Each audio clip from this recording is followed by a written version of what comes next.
When life feels unfair, the question isn't just, why is this happening? The deeper question becomes, what do I do with this? We've all been there. Standing in a storm we didn't ask for, facing a setback we didn't deserve, trying to make sense of suffering that doesn't seem to have a reason. And in those moments, people will often say, just trust God. It sounds simple. Almost too simple. But when you're in pain, when you're angry, when the weight is too heavy and the path forward is fogged with uncertainty, trusting God doesn't feel like a natural response. It feels like a discipline. Trust, in its truest form, isn't built in comfort. It's forged in chaos. It's easy to say we believe in something when everything is going our way. But the moment things fall apart, that belief gets tested. We want answers. We want justice. We want the pieces to fit. And often, they don't. At least not immediately. And this is where trust stops being about clarity and becomes about surrender. It stops being about control and becomes about courage. Because trusting God doesn't mean understanding everything. It means believing in something bigger than what we see. We've been conditioned to think trust is transactional. If I do good, good should come. If I stay faithful, things should work out. But that's not how life or faith works. The real test of trust isn't whether you'll praise when things go well. It's whether you'll stay grounded when everything feels like it's falling apart. Trusting God doesn't mean suppressing the pain. It means being honest about the hurt while still choosing to believe that the story isn't over. That even if you don't know the why, you can still walk with hope. So how do you trust when life is unfair?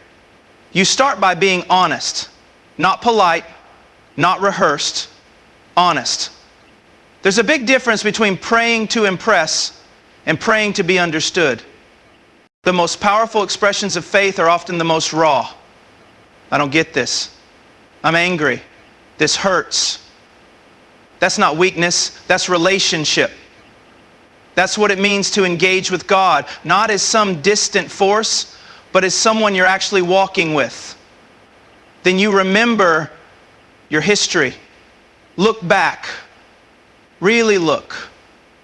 Not just at the highlights, but at the moments you thought you wouldn't make it. At the days you thought would break you.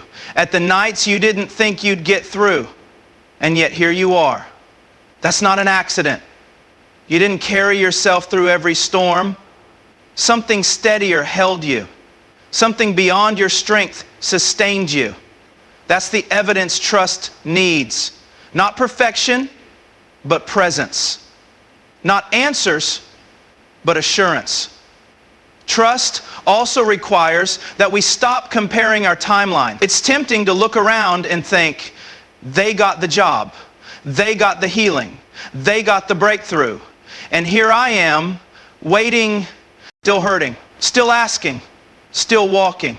But comparison is a thief not just of joy, but of faith. Your story isn't theirs. And your timeline isn't broken just because it doesn't match someone else's. Trusting God means understanding that delay isn't denial. Silence isn't absence. And waiting isn't wasted. Another part of trust is action. That might sound strange because trust sounds passive, but it's not. Trust is a verb. You don't just feel it, you live it. You get out of bed even when you don't feel strong. You make the phone call, apply again, forgive again, even when it doesn't make sense. You don't wait for trust to feel easy. You choose it when it's hard. That's how it grows. Step by step, breath by breath, one choice at a time. We also have to change how we define fairness. We think fairness means comfort, but often what's fair in the larger sense is what shapes us, what grows, what prepares us for things we don't even know are coming. There are lessons you only learn in the fire. There's clarity you only find in the struggle. That doesn't mean the pain is good, but it can mean the pain is not wasted. And when you begin to see that, even just a glimpse, you begin to find purpose again. You begin to see that maybe, just maybe, this chapter has meaning, even if it's not the one you would have written. Ultimately, trust isn't about feeling safe, it's about being anchored. It's what holds you steady when everything else shakes. It's the quiet resolve that says, I don't know how, but I believe there's more. It's the decision to keep showing up, to keep walking, to keep holding on, not because everything makes sense, but because you've decided that your faith is bigger than your fear, that your hope is louder than the noise, and that the author of your story isn't finished yet. Trust is often misunderstood. We tend to think of it as a byproduct of stability, something that comes easily when everything is going our way. But real trust, the kind that lasts, the kind that carries us through uncertainty, is not born in perfection, it's born in honesty. And that kind of honesty isn't always neat, isn't always pretty, and certainly isn't always comfortable. But it is, because faith that can't withstand reality isn't faith at all. It's performance. And performance eventually collapses under pressure. We live in a culture that encourages polish over presence. We're told to keep things together, to present our best selves, to filter our emotions into digestible sound bites. And while there's nothing wrong with striving to be composed, when it comes to trust, especially trusting in something greater than ourselves, composure without honesty, we end up managing our image instead of nurturing our faith. And the truth is, trust doesn't grow behind masks. It grows in moments of truth. That's why some of the most powerful prayers aren't poetic. They're messy. They're raw. They're spoken through clenched jaws and tear-filled eyes. Why is this happening? I don't understand. I'm tired. These aren't signs of weak faith.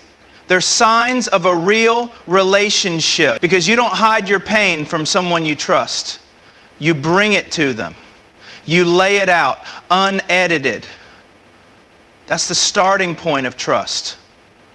Not the removal of doubt, but the willingness to bring that doubt to the table. When we look at people of deep faith, it's tempting to think they've mastered trust because they're stronger or holier or more consistent. But more often than not, they're just more honest. They've stopped pretending that they're okay when they're not. They've learned that being vulnerable in front of something bigger than themselves isn't weakness, it's wisdom. Because trust doesn't ask for perfection. It asks for presence. To show up, to say, this is where I'm at, not where I want to be, but here I am. That's where the work begins. One of the biggest misconceptions is that doubt and trust can't coexist, but they can, and they often do. In fact, some of the most authentic trust is born in the middle of uncertainty. It's the kind of trust that whispers, even if I don't get it, even if I can't see the outcome, I'm still going to lean in. That decision, choosing to lean in instead of walking away, isn't driven by blind belief.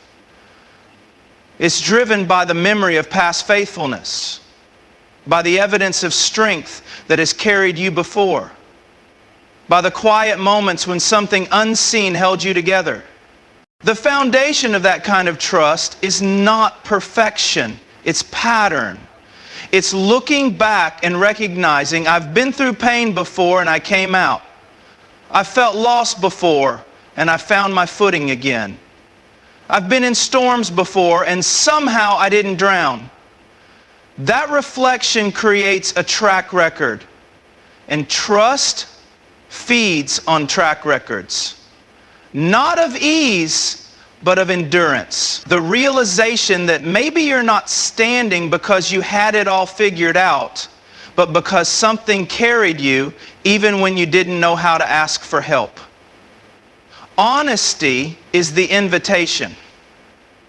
When you're honest, you're saying, I'm not going to fake it anymore. And that honesty frees you. It frees you from the weight of pretending.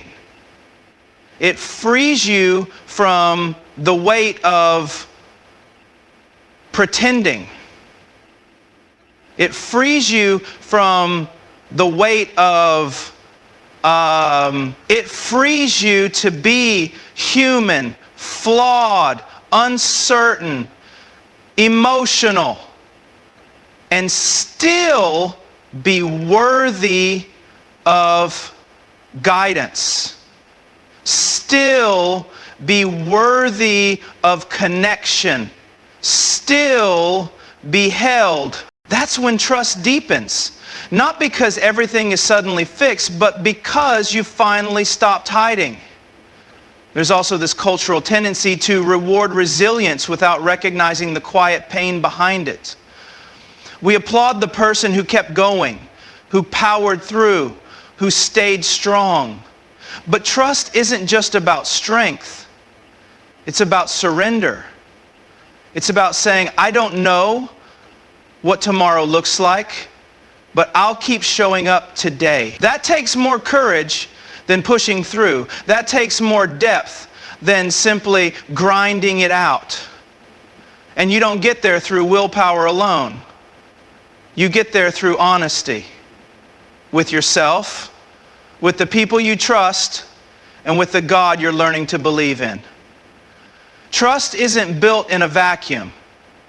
It's built through moments. Small ones, seemingly insignificant ones, like deciding to get out of bed when you don't feel like it. Like choosing to hope even when the facts say otherwise. Like sharing your fears with someone who won't try to fix you, but will sit with you in them. Every one of those choices says, I'm still in. Not because you feel strong, but because you've decided that your honesty is part of the healing. And healing doesn't happen without trust. We often think faith is about having the right words. But some of the most powerful expressions of trust are silent. A look, a pause, a breath. A moment where you stop running, stop talking, stop striving, and just sit with what's real. Trust is found there. Not because everything makes sense, but because you're no longer trying to fight the chaos alone. That shift from performing to presence, from controlling to releasing, is the core of true faith. It's not flashy, it's not loud, but it's real. The paradox is that the more honest you are about what you don't know, the more open you become to discovering what you do. The more you admit your fears, the more room you make for courage. The more you let go of the need to control the outcome, the more space you create for unexpected grace to show up. Trust doesn't eliminate the storm. It gives you the footing to stand in it. And that footing isn't built on pretending the storm doesn't exist. It's built on acknowledging it fully and showing up anyway. You can't build anything meaningful on a foundation of denial. And the longer you avoid your truth, the more fragile your trust becomes. That's why honesty is so powerful. It makes your faith real. It roots it in something solid. Because when life hits, and it will, you don't need a performance. You need something unshakable. And what's unshakable isn't perfection. It's presence. It's the quiet, steady rhythm of showing up again and again with all your mess and all your questions, and still choosing to believe that you're not alone in it. Waiting is one of the hardest things to do when life feels unfair. We are conditioned to expect immediacy. We want quick answers, fast resolutions, instant clarity. We want to know why something is happening, when it will end, and how it's all going to be made right. But waiting, real waiting, is not passive. It's one of the most active things you'll ever do. It challenges your patience, your trust, your hope. And when you believe in something bigger than yourself, when you believe that there is a God who sees more than you do, waiting becomes a different kind of test. It's easy to assume that silence means absence. When we don't hear anything, when we don't see progress, we begin to believe that nothing is happening. That's the human way of interpreting delay. But delay doesn't mean abandonment. Silence doesn't mean indifferent. There's a gap between what we feel and what is true. And in that gap, faith has to learn how to breathe. That's where character is shaped. That's where clarity slowly unfolds. That's where we become the kind of people who are strong enough to carry the blessings we've been asking for. If everything came immediately, we would be overwhelmed by the weight of it. We wouldn't know how to handle it. We wouldn't have the capacity to hold it. There are seasons in life where the waiting is not punishment, it's preparation. You are being formed in the process. You are being strengthened in the stillness. You are being refined by the very tension you wish would end. And while you may not see it right now, something is being built in the background. Something that could never be built if everything happened on your schedule. There's a hidden grace in delay. Not because the pain is good, but because the process is necessary. We are so often in a rush to move forward, to skip to the resolution, to fix what's broken. But growth doesn't happen in fast forward. It happens in quiet moments, in the long nights, in the prayers that feel unanswered, in the confusion that doesn't clear. And yet, through it all, something inside you begins to deepen. A different kind of strength begins to form. A strength that isn't dependent on circumstances or control. When you look at the lives of people who carry deep wisdom, who embody a kind of grounded peace, they didn't get there by accident. They were forged in waiting. They learned how to trust in what they couldn't see.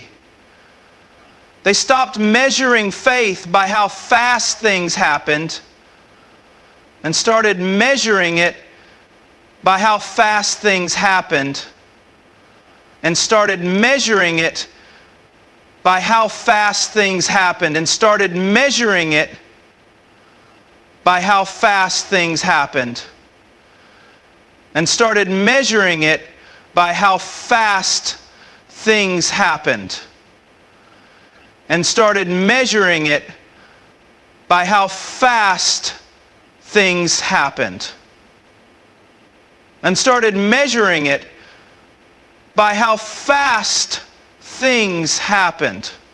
That's where faith becomes real. Not in the answers, but in the absence of them. Not in the clarity, but in the choice to keep going without it. There's a tendency to believe that if things aren't happening on your timeline, something must be wrong. Maybe you're not praying enough. Maybe you've done something to deserve the delay. Maybe it's never going to happen at all. But what if the delay isn't about you doing something wrong? What if it's about something bigger being set in motion? What if the silence isn't a rejection, but a recalibration? What if the timing is about more than just your life? What if it's about the lives your life will touch? We rarely see the whole picture. We see only our piece. And that makes trust difficult because we want to understand everything before we surrender to it. But trust requires surrender before understanding. It asks you to say yes, even when you don't know what the yes will lead to. It invites you to stay open, even when your instinct is to shut down. And in doing so, you step into a deeper kind of faith, a faith that's not based on feelings, but on something more foundational. Feelings fluctuate. Hope rises and falls. But truth doesn't move. What's meant for you is not erased by delay. It's not lost in silence. It's not canceled by confusion. It's simply being prepared in ways you can't yet perceive. And that's why waiting well matters. Because how you wait determines what you become while you wait. You can become bitter, or you can become deeper. You can become restless, or you can become rooted. You can focus on what's missing, or you can begin to recognize what's being formed. There's a kind of peace that comes not from knowing what's next, but from knowing that even if you don't know, you'll be okay. That's what waiting does. It builds resilience.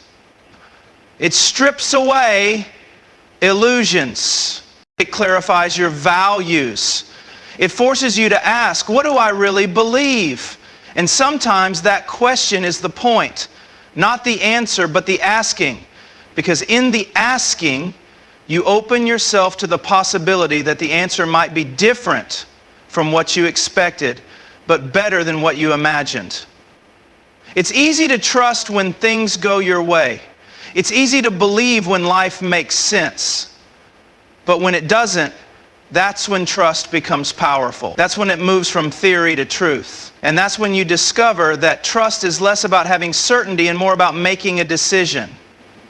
A decision to keep showing up, to keep doing the next right thing, to keep your heart soft even when life feels hard. That decision doesn't change your circumstances, but it changes you. And when you change, you start to see your circumstances differently. You begin to notice things you would have missed, the strength you didn't know you had, the relationships that deepen through shared struggle, the small moments of beauty that pierce through the pain. These are not distractions from your waiting. They are part of it. They are signs that something is happening beneath the surface. Something you wouldn't have seen if everything had moved too fast. The longer you wait, the more you begin to realize that time itself is not your enemy. Impatience is, despair is. But time, when you embrace it, can be a teacher. It teaches you to listen more deeply, to love more fully, to live more presently. It shifts your focus from outcomes to growth, from results to character. And in that shift, you become someone who doesn't just survive hard seasons. You become someone who is shaped by them in the best possible ways. That's what waiting offers you. Not an escape, but an invitation. To trust differently, to live more slowly, to stay open even when it hurts. And while you may not feel progress in every moment, you are becoming more than you realize. You are being made stronger in the places where you feel weakest. You are being prepared for things you don't even know you'll need strength for. And none of that is wasted. None of it is pointless. It's all part of a process that's larger than you, larger than this moment. But it begins with one choice: to stay in it even when the answers don't come. Trusting God when life feels unfair is not about suppressing your emotions or pretending everything is fine. It's about learning to hold both truth and tension at the same time. It's acknowledging the pain, the confusion, the disappointment, and still choosing to lean in rather than pull away. And one of the most powerful ways to do that is by reframing how we see the struggle, not as something to escape, but as something with potential purpose. That shift in perspective doesn't come easily. It requires us to look at the very moments we would rather avoid and ask a deeper question. What if there's something here for me? Pain can become a lens through which we learn. It's uncomfortable, it's stretching, but it can also be clarifying. When you're in the middle of a hard season, everything unnecessary starts to fall away. You begin to see with a raw kind of honesty what you value, what you've been clinging to, what truly matters. Struggle can do what comfort never could. It can wake you up. And in that awakening, you're given a choice: to harden or to grow, to close off or to open up, to let the experience define you or to let it develop you. That doesn't mean the struggle itself is good. There's nothing inherently noble about suffering, but there is something redemptive about what it can shape in you. It's not about glorifying hardship. It's about recognizing that hardship, if you let it, can become the soil where strength takes root. Faith, courage, empathy. These are not qualities that emerge from ease. They are born in adversity. They are refined in the fires of life's most unfair moments. And the choice to keep trusting in those moments is not about denying your pain. It's about choosing a different relationship to it. When life feels unfair, it's easy to slip into the narrative that you are being punished, forgotten, or overlooked. That somehow you've fallen out of favor or missed your opportunity. But reframing the struggle means asking different questions. Instead of, why is this happening to me, you ask, what is this developing in me? Instead of, how do I get out of this, you ask, how can I grow through this? It's a mindset that doesn't ignore the reality of pain. It simply refuses to let pain be the end of the story. It acknowledges the heartbreak, but it also searches for meaning within it. That mindset is what separates endurance from resentment. Both acknowledge pain, but only one leaves space for transformation. And when you invite trust into that space, you begin to see that maybe you're not as alone as you thought. Maybe the silence isn't abandonment. It's the stillness where something sacred is happening. Maybe the unfairness isn't a final verdict. It's a part of a longer process that you don't fully understand yet. And maybe the very thing you want to be over is the thing that's quietly preparing you for what's ahead. This isn't about toxic positivity. It's not about pretending to be grateful for things that hurt or forcing meaning into situations that feel meaningless. It's about developing a kind of spiritual resilience, a deep belief that the struggle itself can become a tool, that what is meant for harm can still be repurposed for strength. That the worst days can still teach you something you'll carry for the rest of your life. That doesn't diminish the pain, it honors it. Because it acknowledges that pain is not where your story ends. When you're in the middle of that kind of season, the reframing doesn't happen all at once.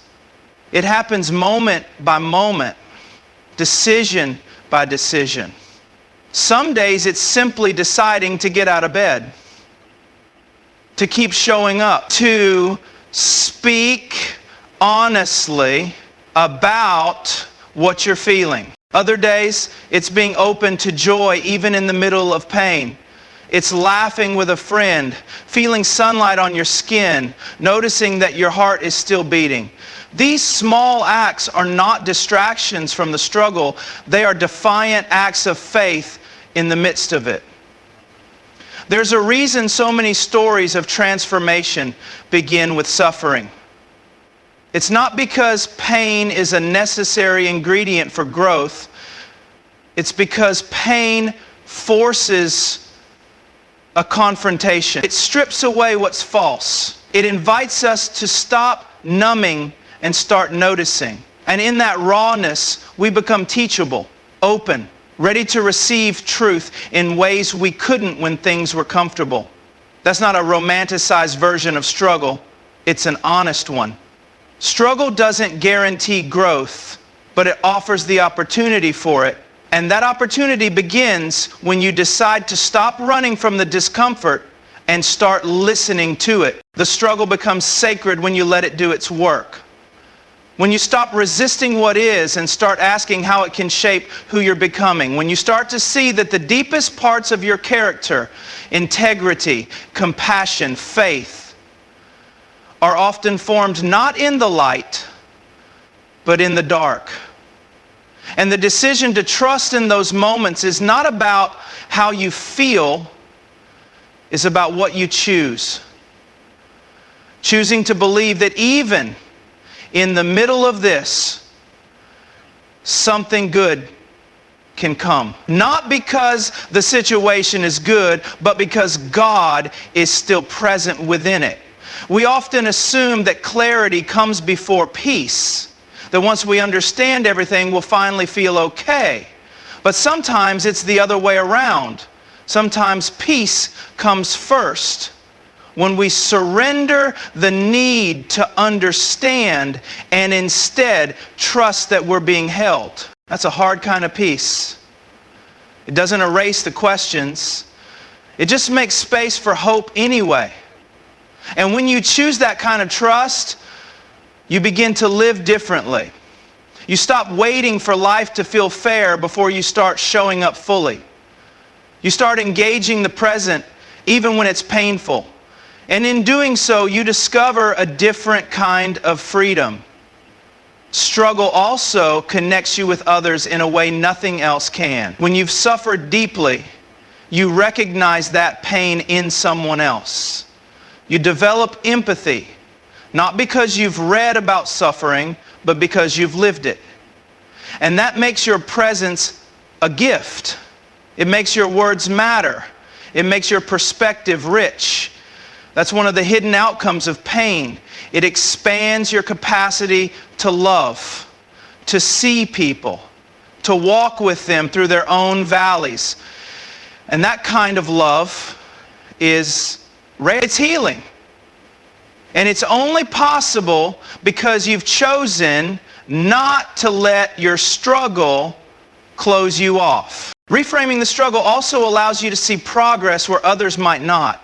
You begin to celebrate different milestones. Not the big flashy wins, but the quiet victories. The times you didn't give up. The moments you spoke truth. The times you chose hope over cynicism.